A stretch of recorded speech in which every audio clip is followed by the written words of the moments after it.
Bible says Bible म्हणतं in Psalm 22 verse 26, स्तोत्र 22वा अध्याय त्यातलं 26वं वचन, those who worship the Lord जे देवाची आराधना करतात will have all they need. त्यांना त्यांच्या गरजेचं सगळं मिळेल. Praise म्हणजे God. काय?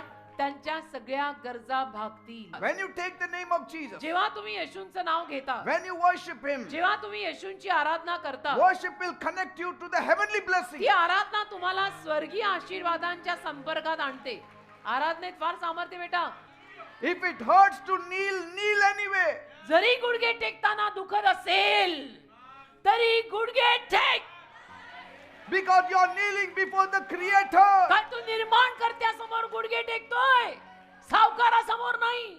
Because when you worship the Lord, कारण देवाची आराधना केली ना He will bless your bread. की देव तुमच्या अन्नाला भाकरीला He will bless आशीर्वाद your देणार. water. अन्न पाण्याला बरकत He will आशीर्वाद heal देणार. you. तुला आरोग्य देणार, तुला बरं करणार He will take sickness out of your life. आणि तुझ्या आयुष्यातनं सगळी आजार आणि रोगराई काढून येणार. Amen. आमेन.